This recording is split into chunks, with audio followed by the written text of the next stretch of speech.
Bismillahirrahmanirrahim. Me emrin e Zotit Mëshiruesit Mëshirbërësit. Duaje më shumë. Transmeton Ebu Davudi hadithin për cilin thot Imam Albani se është i saktë nga Ibn Deylemi që thot: Vajta tek Ubej ibn Kabi dhe i thash: diçka po më ngacmon në shpirt për kaderin, caktimin e Zotit. Më thuaj diçka, ndoshta Allahu ma largon ato që kam në zemër. Ai tha: sikur Allahu ti dënonte banorët e qive të tij, po dhe banorët e tokës, sikur ti dënonte, dije se ai nuk do të bënte pa drejtë. Po dhe nëse do të mëshironte mëshira e tij, do të ishte më mirë për ata se puna e tyre. Sikur të shpenzosh ari sa kodra Uhudit në rrugë të Allahut, dije se Allahu nuk ta pranon atë, derisa të besosh në kaderin, të dish se ajo që të ka goditur nuk ka mund të të huqë, ajo që të ka huqë nuk ka mund të të godasë. Sikur të vdesje ndryshe nga ky besim, do të hysh në xhehenem. Ai thot: pastaj shkova tek Abdullah ibn Mesudi dhe më tha të njëjtë. Kështu edhe Hudhaife ibn Yemani, Zeid ibn Thabiti. Ky më tha se kështu i ka treguar i dërguari i Allahut alayhis salam. Sa do të qetësohesh vëlla dhe ti motër me këtë. Nëse në zemrën tënde zë vend ky besim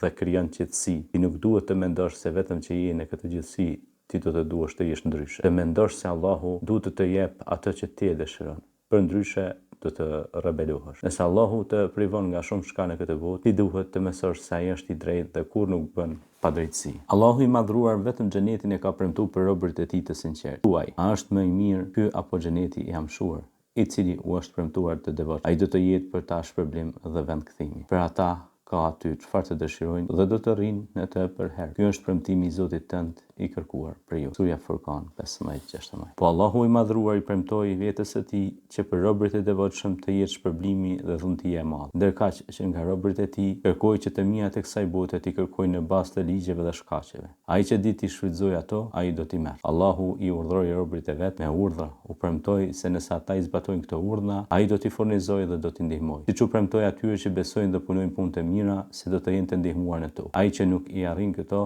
le të kuptojë se është treguar i pamatur në zbatimin e urdhnave të Zotit të tij. Se ai i premtoi saktë. Besimtari duhet të di se edhe do t'ju sprovojnë.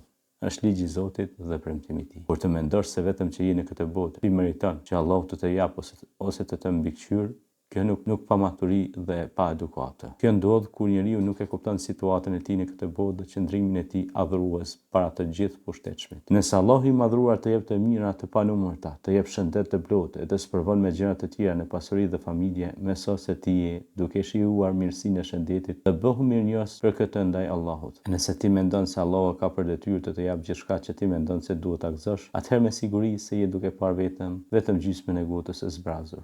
Kështu ti do të jetosh i mjeruar dhe i dëshpëruar. Çdo e mirë e Allahut që e ke për ty do të jetë e parëndësishme, se do të jetosh me ato që nuk i ke. Kjo është fatkeqësia e shumë njerëzve të cilët mendojnë se atë që kanë është detyrë e Allahut për ta në jetë. Sa i duhet t'ju jep shëndet, pasuri, siguri e tjerë. Nëse diçka u mungon në jetë, atëherë në shpirtin e tyre lind ngacmimi kundrejt Zotit të tyre dhe mendojnë gjëra të pamotura për atë. Kjo botë është vend i sprovimit dhe vetëm kështu arrim të jetojmë të lumtur, të gëzuar, në vend se të merremi me provat dhe pakënaqësi. Ndodh që në mes të gëzimit dhe përgatitjeve për dasëm të ndodhë ndonjë aksident, e ta ketë qelluar ndonjë nga të afërmit e tu. Nëse je prej atyre që jetën e sheh të përsosur, atëherë me siguri se ky aksident për ty do të jetë prishës i gëzimit dhe lumturisë. Por nëse je prej atyre që besojnë se aksidenti në fjalë është sprovë e dunjas, duke besuar se dunjaja është vend i sprovave, atëherë dasmën në fjalë ose gëzimin familjar do ta mendosh shkak për të dëruar dhe për të bërë më fort për brengat që do e mos do të vinë. Jeton në këtë botë duke besuar në këtë fakt. Allahu nuk ka asnjë detyrë ndaj teje në këtë botë. Allahu të la të lirë të zgjedhësh dhe